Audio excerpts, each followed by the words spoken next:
হে জগতবাসী, আজ আমি শামীম আলী চিশতি আপনাদের সামনে একটি আলোচনা নিয়ে আসলাম। সে আলোচনাটি হলো যে সাধু। এই সাধু কোন ভাষা? এই সাধু হলো সাংস্কৃতিক ভাষা। এই সাধুর আরবি কি? এই সাধুর আরবি হলো সুফি, বা আরেক ভাষা পবিত্র। পবিত্র মানুষকেই সুফি বলা হয়। আর সুফি সাংস্কৃতিক ভাষা হলো সাধু। যে নিজেকে ধুয়া পরিষ্কার করেছে তিনিই সাধু। তাহলে এখন যে কথাটি বলবো, সাধু যদি কেউ নিজেকে ধুয়া পরিষ্কার করতে চায় এবং করতে পারে, তিনি সাধু হয়। তাহলে এই সাধু হতে গেলে আমার আপনার কি করতে হবে? এই সাধু হতে গেলে করতে হবে যেটা, যে এই জীবনে অনেক স্বাদ আমাদেরকে ত্যাগ করে দিতে হবে। বহু বহু স্বাদ আমাদের ত্যাগ করে দিতে হবে। সেই স্বাদ কি? যে আমি একজনের কাছে একটা জিনিস পাবো, পাওয়ার মধ্যে একটা আনন্দ, একটা স্বাদ, এই স্বাদ ত্যাগ করতে হবে। কাউকে আমি কিছু দিয়ে স্বাদ গ্রহণ করব। এখন এই স্বাদকে যে ত্যাগ করেছে সেই হবে সাধু। যেমন মানুষ বিবাহ করার একটা স্বাদ আছে, কিন্তু হয়তো পরিস্থিতি বা সামাজিকভাবে ফ্যামিলিগতভাবে বিবাহ করতে হবে, কিন্তু এই স্বাদ তার মধ্যে সে প্রকাশ করে না। ভালো খাবো, খাওয়ার যে একটা স্বাদ আছে, এই স্বাদ জিনিসটাও সে গ্রহণ করে না, অন্তরে জায়গা দেয় না।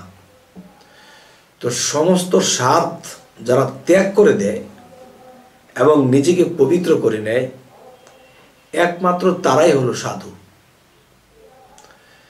তবে হে জগতবাসী, এই স্বাদ ত্যাগ করা অনেক কঠিন। যে নিজের স্ত্রী থাকা সত্ত্বেও তার কাছ থেকে বিরত থাকা, পোলাও মাংস ভালো ভালো খাবার সামনে রেখে ক্ষুধায় উপবাস করা, অনেক টাকা পয়সা থাকার পরেও আমি নিজেকে গরিবে হালে রাখা, মানুষের অনেক প্রশংসা পাওয়ার পরেও নিজেকে এতিম হিসেবে রাখা, এই জিনিসগুলো একমাত্র কে ঠিক রাখতে পারে? এই জিনিসগুলো একমাত্র সেই ঠিক রাখতে পারে যে সর্বত্যাগী অনুরাগী, তিনিই হন বৈরাগী। আর মনকে যিনি বৈরাগ্য করতে পেরেছে, সে 12 বৎসর সাধনা করতে হবে না, 12 মাসেই যথেষ্ট। 12 মাসে তার সাধনা করতে হবে না, সে 12 সপ্তাহেই যথেষ্ট, যদি ওরকম হতে পারে। তবে হে জগতবাসী, আজকের এই আলোচনাটি কেন করা হলো? যে আমরা চলার পথে দেখি বহু সাধু।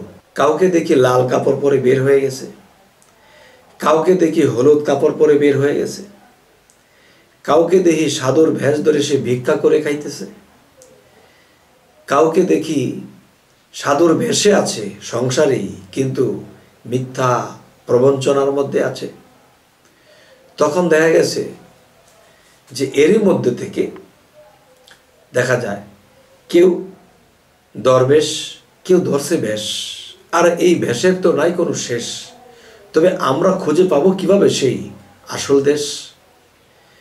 তবে হ্যাঁ, আজকে এই কথাটুকু বলার উদ্দেশ্য যেটি, যে আমরা ভেষ ধরব না, আমরা মূলত অন্তরকে বৈরাগ্য করে নেব।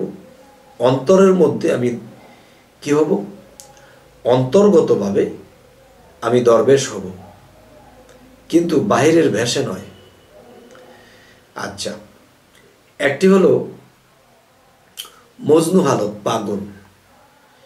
সে সংসার জীবন ছেড়ে এক নিয়ে বের হয়ে গেছে, তার নিজেকে নিজে মুক্ত করবে, সমস্ত কিছু ত্যাগ করে চলে গেছে। এ হলো মজনু হালত। সে আরেকটা মজনুকে তৈরি করতে পারবে না। আর যারা সংসারে থেকে আউলিয়া হয়েছে, সংসারকে মেনটেন করে আউলিয়া হয়েছে, তাদের হাল হলো সালেকিয়া হাল। সে 5টাকে ঠিক রেখে সে আউলিয়া হয়েছে, সে আরো 1000টা মজনু তৈরি করতে পারবে, সে আরো 1000টা আউলিয়া তৈরি করতে পারবে। কিন্তু একজন পাগল হাল, একজন মজনু হালত, সে নিজেকে রক্ষা করবে বলে বের হয়ে গেছে, কিন্তু সে নিজেকে মুক্ত করবে, অন্য কাউকে মুক্তির পথ দিতে পারবে না। যদি কেউ ভক্ত হিসেবে তার কাছে যায়, সে অন্য কোনো সালেককে দেখাই দিতে হবে যে তুমি ওনার কাছে গিয়ে শিক্ষা নাও, বায়াত গ্রহণ করো। যাই হোক, হে জগতবাসী, যে আমাদের চিন্তা চেতনা কি হবে যে আল্লাহর ইবাদত জোর করে করা যায় না, আল্লাহর সাধনা জোর করে করা যায় না। কিন্তু কোরআনের সূরা ইনসিরা এবং সূরা সাফাতের মধ্যে আল্লাহ বলেছেন, তোমরা যখনই অবসর পাও সাধনা করো। কিন্তু দুনিয়ার কাজ কর্ম অনেক কিছুতে ব্যস্ত থাকতে হয়, আর ব্যস্ততা অবস্থায় কিন্তু সাধন করতে বা ধ্যান করতে বসা যায় না। তাই অন্তরে রাখবো আল্লাহর নাম এবং বাহিরে করব জগতের কাম। তখন দেখা যায় যখন অবসর পাব তখনই করব ধ্যান, তখনই করব আল্লাহকে নিয়ে জ্ঞান। তাহলে আমরা অবশ্যই সফল কাম হতে পারবো। তো আল্লাহ জোরপূর্বক বলে নেই যে আমার ইবাদত করতেই হবে, কিন্তু জোর করে যখন একটা কাজ ফেলে আমি আল্লাহর কাজে বসবো, তখন কাজের দিকে মন থাকবে, তখন কিন্তু আমার দ্বারা সাধনা হবে না, আল্লাহর সাক্ষাৎ ঘটবে না। যখন আমরা সমস্ত কাজ কাম শেষ করি, যখন বাড়ি ফিরব, হাত মুখ ধুয়ে ফ্রেশ হয়ে 4টা খেয়ে যখন যাই নামাজ নিয়ে বসবো, তখন আমার পিছ টান থাকবে না। তখন সেই ধ্যানে খেলে আল্লাহকে ডাকতে যে চোখ দিয়ে বেয়ে পানি পড়তে থাকবে, হে আল্লাহ, সারাদিন তোমার কাজ কম করেছি, তোমাকে স্মরণ রেখে চলার চেষ্টা করেছি, দুনিয়ার কাজ করেছি, এখন তোমাকে ভেবে তোমাকে একটু চোখের পানি দেওয়া ছাড়া আর তো কোনো সম্বল নেই। তুমি যদি দয়া করো, যদি আমাকে তুমি সচ্ছল করে দাও, আমি তোমার ইবাদত যেন টাইম টু টাইম করতে পারি। চোখের পানির সাথে যখন বলতে থাকে, তখন আল্লাহ এই দৃশ্য দেখি তার প্রতি সন্তুষ্ট হয় এবং তার সচ্ছলতা আল্লাহ ফিরিয়ে দেয়। এবং সেই সচ্ছলতা পেয়ে যারা লোভে লোভ করে খারাপের দিকে চলে যায়, তখন তাদের উপরে আবার আল্লাহ রাগান্বিত হয়ে তাদের অবস্থা খারাপ করে দেয়।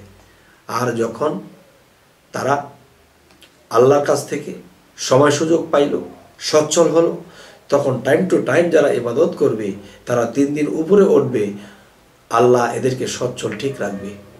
যাই হোক, হে জগতবাসী, আজকের আলোচনাটি যা বোঝাইতে চাইলাম আপনাদের কাছে কেমন লাগলো অবশ্যই কমেন্ট করে জানাবেন। এবং আমাদের এই চ্যানেলের আলোচনা যদি আপনাদের ভালো লাগে তো অবশ্যই সাবস্ক্রাইব করুন। তো আজ এই বলেই রাখছি, সকলেই ভালো থাকবেন। আল্লাহ হাফিজ।